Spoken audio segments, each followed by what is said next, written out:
नमस्कार दोस्तों, स्वागत है आपका आज के मुख्य समाचार में। सबसे पहली बड़ी खबर में आपको बताएंगे, पूर्व सीएम अखिलेश यादव बोले यूपी में सपा बनाएगी सरकार, हो सकता है जनता बीजेपी को 400 सीटों पर हरा दे। महंगाई, बेरोजगारी, किसान हैं चुनावी मुद्दे। इसी के साथ दूसरी बड़ी खबर में जिक्र होगा कि हम कैशलेस से लेस कैश अर्थव्यवस्था बन गए। कांग्रेस नेता पी चिदम्बरम ने नोटबंदी को लेकर केंद्र सरकार पर कसा तंज। तीसरी बड़ी खबर में आपको बताएंगे कि 2 दिन के लॉकडाउन जैसे कदम उठाएं, दिल्ली में प्रदूषण पर एससी की केंद्र को सलाह। दोस्तों, हर एक खबर की गहराई में आपको ले जाएंगे, लेकिन दोस्तों खबर में आगे बढ़ने से पहले अगर आपको भी ऐसा लगता है कि 5 राज्यों के चुनाव में महंगाई का असर पड़ेगा और भाजपा का सुपड़ा साफ होगा, तो आप अभी इस वीडियो को लाइक कीजिए और इस लाल बटन को दबाकर चैनल को सब्सक्राइब करके घंटी बजाइए और कमेंट में लिखे जय हिंद। पूर्व सीएम अखिलेश यादव बोले यूपी में सपा बनाएगी सरकार, हो सकता है जनता बीजेपी को 400 सीटों पर हरा दे। महंगाई, बेरोजगारी, किसान हैं चुनावी मुद्दे। जी हां दोस्तों, जयपुर दौरे पर आए उत्तर प्रदेश के पूर्व मुख्यमंत्री अखिलेश यादव ने कहा कि हो सकता है कि यूपी की जनता आगामी विधानसभा चुनाव में बीजेपी को 400 सीटों पर हरा दे। उन्होंने जयपुर एयरपोर्ट पर मीडिया के सवालों का जवाब देते हुए कहा कि जहां तक उत्तर प्रदेश के विधानसभा चुनाव का सवाल है, केवल यूपी नहीं, देश की जनता के सामने महंगाई बड़ा सवाल है। इसी तरह बेरोजगारी नौजवानों के सामने बड़ा सवाल है।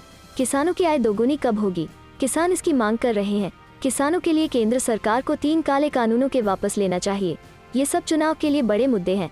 अखिलेश यादव ने दावा किया कि उत्तर प्रदेश में आने वाले समय में समाजवादी पार्टी सरकार बनाने जा रही है। उन्होंने कहा, हमने क्षेत्रीय दलों को अपने साथ लिया है, हो सकता है उत्तर प्रदेश की जनता बीजेपी को 400 सीटों पर भी हरा दे।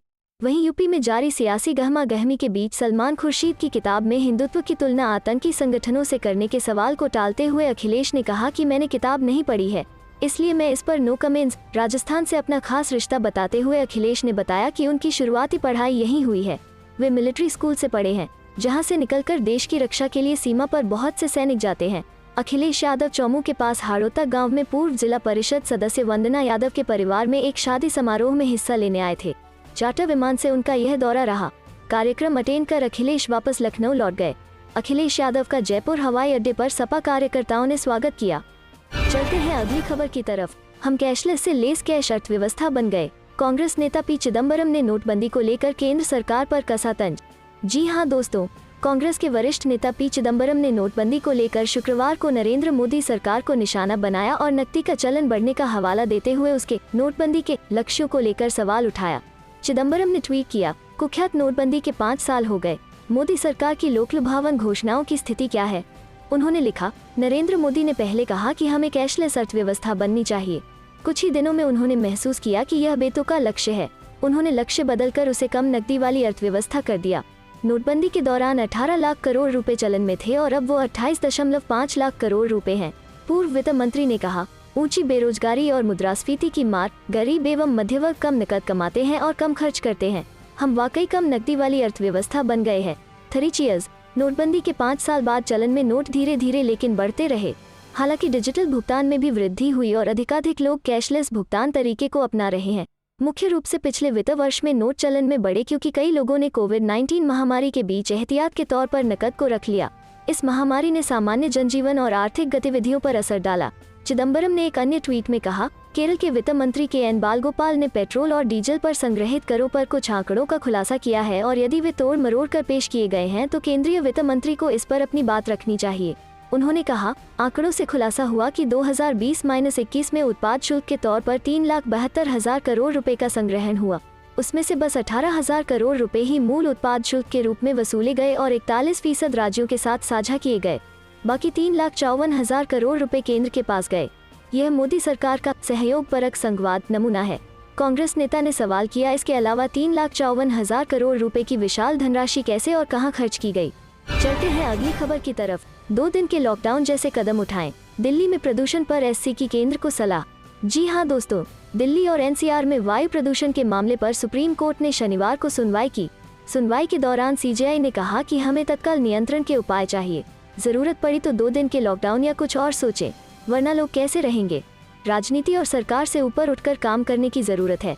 CJI N V Ramana, justice D Y Chandrachud और जस्टिस सूर्यकांत की बेंच इस याचिका पर सुनवाई की।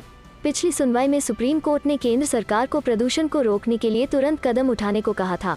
अदालत ने दिल्ली सरकार से भी पूछा था कि प्रदूषण को रोकने के लिए क्या कदम उठाए गए हैं। साथ ही कहा था कि दिल्ली सरकार अदालत में हलफनामा दाखिल करे। इस पर दिल्ली सरकार ने शनिवार को कहा कि हलफनामा तैयार किया जा रहा है। सुप्रीम कोर्ट 15 नवंबर को सुनवाई करेगा।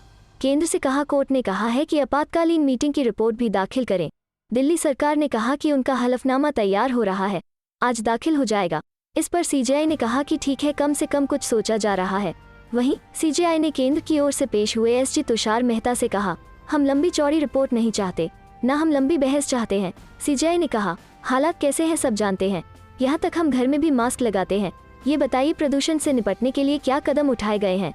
पराली जलाने से हालात खराब हुए हैं, इसे रोकने के लिए सरकार क्या कदम उठा रही है।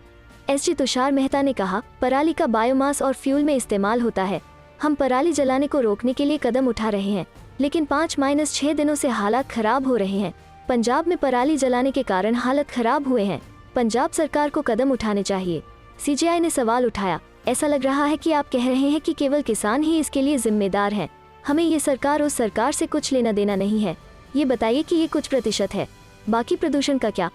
आप क्या प्रभावी कदम उठा रहे हैं? जस्टिस डीवाई चंद्रचूड़ ने कहा, सवाल किसानों का नहीं है, सवाल योजनाओं को प्रभावी तरीके से लागू करने का है।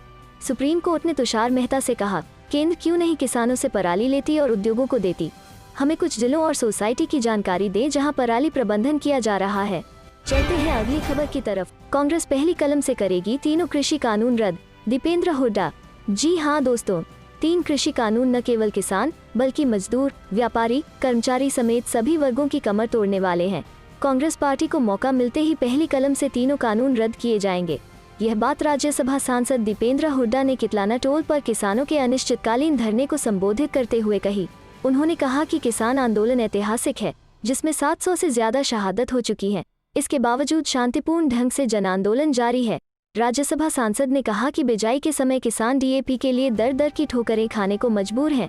मुख्यमंत्री और उप मुख्यमंत्री जो यह कहते थे कि एमएसपी थी, है और रहेगी, आज चुप्पी साधे हुए हैं। पहले बाजरे की खरीद रोकी, अब बहुत से जिलों में धान की खरीद रोककर अपना असली चेहरा दिखा दिया है। उन्होंने कहा कि लखीमपुर में केंद्रीय मंत्री के बेटे ने सत्ता के नशे में किसानों को कीड़े मकोड़ों की भांति रौंद दिया। प्रधानमंत्री मोदी ने एक बार भी इस दर्दनाक घटना की निंदा तक नहीं की, उल्टे मंत्री को पुलिस संरक्षण दिया हुआ है। उन्होंने बढ़ती महंगाई को लेकर सरकार को घेरते हुए कहा कि सरकार को गरीब और मध्यम वर्ग का कोई ख्याल नहीं है। चलते हैं अगली खबर की तरफ। दिल्ली ट्रैक्टर रैली में गिरफ्तार किए गए प्रत्येक प्रदर्शनकारी को देंगे 2 लाख रुपए, पंजाब सरकार। जी हाँ दोस्तों, पंजाब सरकार ने जनवरी में गणतंत्र दिवस पर किसानों की ट्रैक्टर रैली के दौरान हुई हिंसा के बाद दिल्ली में गिरफ्तार किए गए 83 लोगों के लिए आर्थिक मदद की घोषणा की है। वहीं इस कदम से पंजाब की कांग्रेस सरकार और केंद्र सरकार के बीच एक नया विवाद शुरू होने की संभावना है। विशेष रूप से पंजाब और हरियाणा के किसान 3 नए कृषि कानूनों के विरोध में 1 साल से दिल्ली के आसपास डेरा डाले हुए हैं। उनका कहना है कि केंद्र सरकार इन कानूनों के जरिए कृषि क्षेत्र का नियंत्रण निजी हाथों में दे देंगे। वहीं केंद्र ने इस आरोपों का खंडन किया है और कानूनों में संशोधन पर सहमति भी जताई है, लेकिन किसान कानूनों को वापस लेने की मांग कर रहे हैं। बता दें कि इस साल 26 जनवरी को दिल्ली पुलिस और किसान नेताओं के बीच बातचीत के बाद कुछ रूटों पर किसानों की ट्रैक्टर रैली की इजाजत दी गई थी। हालांकि पुलिस को चकमा देकर बड़ी संख्या में किसान लाल किले पर पहुंच गए, जिसके बाद स्थिति अराजकता में बदल गई। पुलिस का कहना है कि प्रदर्शनकारियों ने पूर्व निर्धारित मार्ग का पालन नहीं किया और दिल्ली में प्रवेश करने के लिए बैरिकेड्स तोड़ दिए। उन्होंने लाल किले में भी प्रवेश किया और इस पर चढ़कर झंडे फहराए। उस दिन राष्ट्रीय राजधानी दिल्ली में अराजकता और हिंसा के अभूतपूर्व दृश्य देखने को मिला, क्योंकि किसानों के जत्थे पुलिस और सुरक्षा बलों से भिड़ गए थे। वीडियो में लगभग 1 दर्जन पुलिस और अर्धसैनिक बल के जवानों को लाठी चलाने वाले हमलावरों की भीड़ से बचने के लिए लाल किला परिसर में 15 फुट की दीवार पर कूदने के लिए मजबूर किया गया था। पंजाब के मुख्यमंत्री चरणजीत सिंह चन्नी ने एक ट्वीट करते हुए पुष्टि की कि उनकी सरकार दिल्ली पुलिस द्वारा गिरफ्तार किए गए लोगों को मुआवजा देगी। उन्होंने ट्वीट करते हुए लिखा, 3 काले कृषि कानूनों के खिलाफ चल रहे किसानों के विरोध का समर्थन करने का मेरी सरकार के रुख को दोहराते हुए हमने 26 जनवरी 2021 को राष्ट्रीय राजधानी में ट्रैक्टर रैली करने के लिए दिल्ली पुलिस द्वारा गिरफ्तार किए गए 83 लोगों को 2 लाख रुपए मुआवजा देने का फैसला किया है। चलते हैं अगली खबर की तरफ। प्रियंका गांधी ने केंद्रीय गृह मंत्री पर लगाया आरोप, कहा अमित शाह गहने लाद कर निकलने वाला जुमला देते हैं।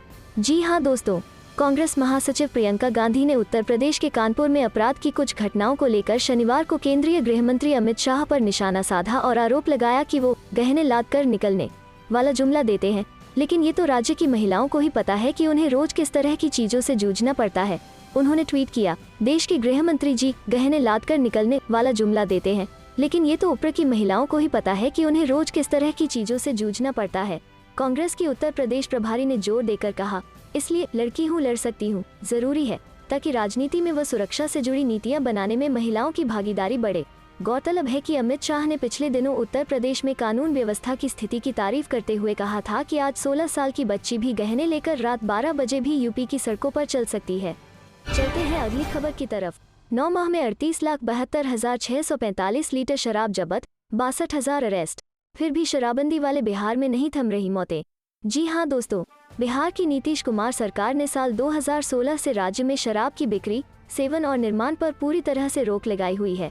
शराब को लेकर सरकार ने बेशक कड़ा कानून बनाया है, लेकिन इसकी हकीकत उलट है। राज्य का आलम यह है कि आए दिन शराब जब्त और तस्कर गिरफ्तार किए जाते हैं। तस्कर भी स्मार्ट हो गए हैं, वो पुलिस से बचने के लिए तरह तरह के हथकंडे अपनाकर तस्करी में लिप्त हैं। एक रिपोर्ट के अनुसार यहाँ के लोग महाराष्ट्र जैसे राज्यों से भी काफी ज्यादा शराब पी रहे हैं। इतना ही नहीं, पिछले कुछ समय से लगातार जहरीली शराब पीने से 40 से ज्यादा लोग मौत की नींद सो चुके हैं। इसी बीच बिहार पुलिस ने एक बयान जारी कर बताया है कि राज्य में जनवरी 2021 से अक्टूबर 2021 तक राज्य मद्य निषेध एवं उत्पाद संशोधन अधिनियम 2018 के तहत विशेष छापेमारी करके विभिन्न जिलों में कुल 49,900 मामले दर्ज किए गए हैं। शुक्रवार को राज्य पुलिस ने बताया कि सूबे में कुल 38,72,645 लीटर अवैध शराब बरामद और जब्त की गई है। चलते हैं अगली खबर की तरफ। यूपी चुनाव 2022, 14 नवंबर से पूरे प्रदेश में कांग्रेस प्रतिज्ञा सम्मेलनों का होगा आयोजन, प्रियंका गांधी करेंगी संबोधित। जी हां दोस्तों, कांग्रेस की प्रतिज्ञाओं को घर घर तक पहुंचाने के लिए पार्टी पूरे प्रदेश में प्रतिज्ञा सम्मेलन करने जा रही है। 14 नवंबर को बुलंदशहर और 15 नवंबर को मुरादाबाद में होने जा रहे इन कांग्रेस प्रतिज्ञा सम्मेलन लक्ष्य 2022 को राष्ट्रीय महासचिव प्रियंका गांधी द्वारा संबोधित करेगी। यह जानकारी देते हुए प्रदेश कांग्रेस अध्यक्ष अजय कुमार लल्लू ने कहा कि पिछले 3 सालों में उत्तर प्रदेश कांग्रेस कमेटी ने राष्ट्रीय महासचिव प्रियंका गांधी के नेतृत्व में न सिर्फ आम जनता के मुद्दों को पुरजोर तरीके से उठाकर सरकार की जवाबदेही तय की, बल्कि संगठन को मजबूत करने का काम भी बड़े स्तर पर किया है। संगठन सृजन कार्यक्रम के अंतर्गत पार्टी ने जिला, ब्लॉक, न्याय पंचायत से लेकर ग्राम सभा तक कर्मठ कार्यकर्ताओं और पदाधिकारियों की फौज तैयार की है। चाहे कोरोना का संकट रहा हो या किसानों का दमन, महिलाओं की सुरक्षा का सवाल रहा हो या सूबे में बढ़ता अपराध या फिर बेरोजगारों की लड़ाई, कांग्रेस के सिपाही हर मोर्चे पर संघर्ष करते हुए जनता के शोक को शक्ति बनाने में जुटे हैं। लल्लू ने कहा कि पश्चिम उत्तर प्रदेश में बड़ी किसान सभाओं से लेकर वाराणसी और फिर गोरखपुर की रैलियों की अभूतपूर्व सफलता कांग्रेस के मजबूत संगठन का प्रतिबिंब है। इसी कड़ी में महासचिव प्रियंका गांधी पूरे प्रदेश में आयोजित होने जा रहे कांग्रेस पदाधिकारी प्रतिज्ञा सम्मेलन लक्ष्य 2022 में संगठन के पदाधिकारियों से महत्वपूर्ण विषयों पर संवाद स्थापित करेंगी। यूपी में बीजेपी को 100 से ज्यादा सीटों का नुकसान। जी हां दोस्तों, उत्तर प्रदेश चुनाव से पहले एक और नया सर्वे सामने आया है, जिसमें बताया गया है कि बीजेपी को राज्य में बड़ा नुकसान होने जा रहा है। वोटर के सर्वे में बताया गया है कि बीजेपी को अब की बार 100 से ज्यादा सीटों का नुकसान हो सकता है। सर्वे में किसे कितनी सीटें? इस सर्वे में बताया गया है कि यूपी में बीजेपी को 403 सीटों में से 217 सीटें मिल सकती हैं, यानी पार्टी को इस बार 108 सीटों का नुकसान हो सकता है। पिछले चुनाव में बीजेपी ने 325 सीटों पर जीत दर्ज की थी। वहीं समाजवादी पार्टी की सीटों में इजाफा दिखाया गया है। अखिलेश यादव की पार्टी को आने वाले चुनावों में 156 सीटें मिलती हुई दिखाई गई हैं, यानी बीजेपी को जितनी सीटों का नुकसान होगा वो सीटें एसपी अपने खाते में ले जा सकती है। बात अगर कांग्रेस की करें तो इस बार के सर्वे में कांग्रेस को 8 सीटें मिलती हुई दिखाई गई हैं, जबकि मायावती की बीएसपी को 18 सीटों का अनुमान है। वहीं अन्य को 4 सीटें मिल सकती हैं। बता दें कि पिछले महीने यानी अक्टूबर में आए वोटर के सर्वे में बीजेपी को ज्यादा सीटें मिलती दिखाई गई थी। इसमें बताया गया था कि बीजेपी को 241 से लेकर 249 सीटें मिल सकती हैं, लेकिन एक महीने के बाद ये घटकर 217 तक पहुंच चुकी हैं, यानी बीजेपी को चुनाव से पहले सीटों का नुकसान हो सकता है। इसमें लखीमपुर खीरी कांड और पुलिस पर लगते गंभीर आरोपों का असर देखा जा सकता है। पिछले सर्वे में अखिलेश यादव की एसपी को 130 से 138 सीटों का अनुमान लगाया था, जो अब बढ़कर 156 तक पहुंच चुकी है। वहीं कांग्रेस और बीएसपी की सीटों में भी मामूली बढ़त देखी गई है।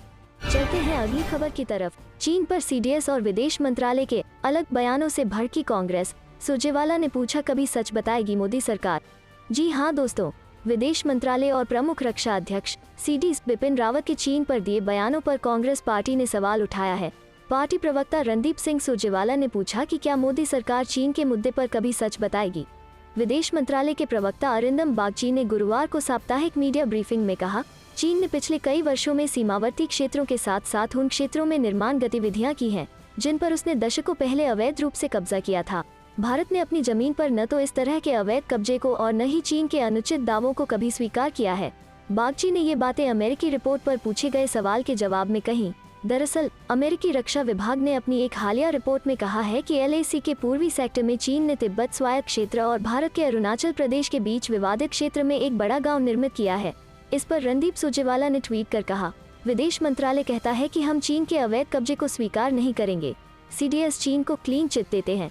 पहले PM ने सर्वदलीय बैठक में कहा कि हमारे इलाके में कोई नहीं घुसा है। रक्षा मंत्रालय ने देपसांग गोगरा पर चीन के साथ 13 दौर की बातचीत की। क्या मोदी सरकार सच बताएगी? चलते हैं अगली खबर की तरफ। किसानों ने की दिल्ली जाने की रिहर्सल। यूपी गेट पर राकेश टिकैत संग सैकड़ों किसान की भीड़ को देख हरकत में आए पुलिस। जी हाँ दोस्तों, केंद्र के 3 नए कृषि कानूनों के विरोध में गाजीपुर बॉर्डर पर डटे भारतीय किसान यूनियन भाकियू के राष्ट्रीय प्रवक्ता राकेश टिकैत के नेतृत्व सैकड़ों किसान शुक्रवार शाम को दिल्ली मेरठ एक्सप्रेसवे और NH9 पर लगी बैरिकेडिंग तक पहुंच गए। इस दौरान किसानों ने दिल्ली कूच करने का संदेश देकर हड़कंप मचा दिया। हालांकि किसानों ने अभी इसे महज दिल्ली जाने का रिहर्सल बताया। जानकारी के अनुसार भाकियू प्रवक्ता राकेश टिकैत के नेतृत्व में शाम को करीब 5 बजे 200 से 250 किसान यूपी गेट पर एकत्रित हुए। इस दौरान राकेश टिकैत के साथ किसान मंच के बराबर वाले रास्ते NH9 होते हुए मेरठ दिल्ली एक्सप्रेसवे पर लगी बैरिकेडिंग तक जा पहुंचे। राकेश टिकैत संग सैकड़ों किसानों के एक साथ बैरिकेडिंग तक पहुंचने से बॉर्डर पर तैनात पुलिस बल सक्रिय हो गया। इसके बाद किसानों ने एक्सप्रेसवे पर यूपी और दिल्ली के बॉर्डर की निशानदेही के लिए लाल पेंट से निशान भी लगाए। दोनों बॉर्डरों के बीच वाली जगह में राकेश टिकैत कुछ समय तक घूमते रहे और किसानों को दिल्ली और यूपी की सीमा के बारे में बताया। हालांकि कुछ देर में राकेश टिकैत ने किसानों को वापस नीचे चलने के लिए कहा। उसके बाद सभी किसान यूपी गेट पर नीचे आ गए। किसानों ने बताया कि यह उनके दिल्ली जाने की रिहर्सल का हिस्सा है। अब हर दिन सुबह शाम को किसान ऐसे ही दिल्ली जाने का रिहर्सल करेंगे, जिससे 29 नवंबर को दिल्ली जाने में किसी तरह की समस्या नहीं आए। 29 नवंबर से हर दिन कुछ किसान ट्रैक्टरों से दिल्ली जाएंगे। किसानों की बैरिकेडिंग तक पहुंचने से बॉर्डर के दोनों ओर तैनात पुलिस बल सतर्क रहा। किसानों की हर एक हरकत पर पुलिस व सुरक्षा बलों ने पैनी नजर रखी। कुछ ही देर में किसानों के वापस लौट जाने पर पुलिस व सुरक्षा बल कर्मियों ने भी राहत की सांस ली।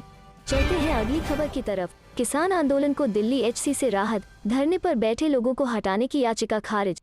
जी हां दोस्तों, दिल्ली उच्च न्यायालय ने शुक्रवार को राष्ट्रीय राजधानी में किसान आंदोलन की आड़ में बैठे लोगों को हटाने और सभी सड़कों और सार्वजनिक स्थानों को खाली करने के निर्देश देने की मांग वाली एक याचिका को खारिज कर दिया। न्यायमूर्ति DN पटेल और न्यायमूर्ति ज्योति सिंह की खंडपीठ ने मामले में याचिकाकर्ता पक्ष की ओर से कोई वकील पेश नहीं होने के बाद शुक्रवार को चूक के लिए याचिका को खारिज कर दिया। कोर्ट ने यह भी कहा कि पहले की तारीखों में भी इस मामले में कोई पेश नहीं हुआ था। हालांकि इस मामले में केंद्र की ओर से अधिवक्ता अमित महाजन पेश हुए। याचिका दिल्ली निवासी धनंजय जैन ने अधिवक्ता भूप सिंह के माध्यम से दायर की थी, जिन्होंने प्रतिवादियों को महत्वपूर्ण स्मारकों की रक्षा के लिए पर्याप्त अर्धसैन्य बल लगाने और दिल्ली के नागरिकों के जीवन और संपत्ति की सुरक्षा सुनिश्चित करने और भावना को बहाल करने के लिए निर्देश देने की मांग की थी। दिल्ली में रहने वाले याचिकाकर्ता ने कहा कि यहाँ रहता हूँ। 26 जनवरी 2021 को जब गणतंत्र दिवस समारोह चल रहा था, तब लाल किले समेत कई इलाकों में अभूतपूर्व हिंसक घटनाओं और अशोभनीय घटनाओं से स्तब्ध रह गया था, जिसकी वजह से गंभीर और आकस्मिक स्थिति उत्पन्न हुई थी। उन्होंने कहा, कई दिनों से चल रहे किसान आंदोलन ने बहुत ही उग्र और हिंसक मोड़ ले लिया और किसान हथियारों, हॉकी स्टिक्स, तलवारों और अन्य हमले के हथियारों से लैस दिल्ली के अंदरूनी हिस्सों में पहुंचे थे। साथ ही गणतंत्र दिवस के उत्सव को बदनाम करने के लिए और शहर की राजधानी में शांति और कानून व्यवस्था और शांति भंग कर दी। प्रदर्शनकारियों और किसानों ने राजधानी के पूरे जीवन को ठप कर दिया। इसने नागरिकों और विशेष रूप से दिल्ली में रहने वालों के बीच गंभीर चिंता पैदा कर दी। चलते हैं अगली खबर की तरफ। राहुल गांधी ने पर साधा निशाना, बोले हिंदू धर्म और हिंदुत्व अलग अलग, इन्होंने फैलाई नफरत। जी हां दोस्तों, देश में हिंदुत्व को लेकर जारी विवाद के बीच कांग्रेस नेता राहुल गांधी ने कहा कि हिंदुत्व और हिंदू धर्म अलग अलग हैं। अगर हिंदू हो तो आपको हिंदुत्व की क्या जरूरत। राहुल गांधी ने बीजेपी और RSS पर हमला करते हुए कहा कि हिंदुस्तान में ने नफरत फैला दिया है, जबकि हमारी विचारधारा प्यार और भाईचारे की है। कांग्रेस नेता राहुल गांधी ने कहा कि हिंदुस्तान में 2 विचारधाराएं हैं, एक कांग्रेस पार्टी की विचारधारा और एक RSS की विचारधारा। हमें यह बात माननी पड़ेगी कि आज के हिंदुस्तान में ने नफरत फैला दिया है और कांग्रेस की विचारधारा जो जोड़ने की, भाईचारे की और प्यार की विचारधारा है, उसको बीजेपी की नफरत भरी विचारधारा ने ओवरशेडो कर दिया है। मिटाया नहीं है, हटाया नहीं, लेकिन उनका प्रोपगेशन हमारे प्रोपगेशन से ज्यादा है। उनके हाथ में लाउड स्पीकर है, मशीनरी है। उन्होंने आगे कहा कि विचारधारा की जो लड़ाई थी वो फोकस नहीं थी, लेकिन आज के हिंदुस्तान में विचारधारा की लड़ाई सबसे जरूरी लड़ाई हो गई है। ये जो विचारधारा है इसको हम कांग्रेस की विचारधारा कहते हैं और यह हमसे बहुत पुरानी है। बीजेपी हिंदुत्व की बात करती है, हम कहते हैं कि हिंदू धर्म और हिंदुत्व में फर्क है। कांग्रेस नेता ने पर हमला बोलते हुए कहा कि अगर हिंदू हो तो आपको हिंदुत्व की क्या जरूरत और हिंदुत्व को हिंदू को क्या जरूरत। उन्होंने यह भी कहा कि जिस शक्ति को हम शिव कहते हैं वो इसका प्रतीक थे। कबीर, गुरु नानक, महात्मा गांधी, बहुत सारे लोगों ने इस विचारधारा को अपनाया और फैलाया। उनके भी अपने आदर्श हैं और हमारे भी। उनके आदर्श सावरकर हैं तो हमारे महात्मा गांधी हैं। सांसद राहुल गांधी ने कहा कि हमारी विचारधारा लोगों तक फैलती है तब हमारा दर्द और डर मिटता है। सिस्टम को हम आइडियोलॉजिकल ट्रेनिंग कहते हैं। हमें अपने कार्यकर्ताओं को इस तरह की ट्रेनिंग दी जानी चाहिए। अगर हमने अपने कार्यकर्ता को दर्द और डर से निपटने की ट्रेनिंग दे दे तो हमारा उद्देश्य पूरा होगा। उन्होंने कहा कि बीजेपी के कार्यकर्ता दर्द से भरे रहते हैं, उनके मन में गुस्सा होता है और हमारे कार्यकर्ता हंसते रहते हैं।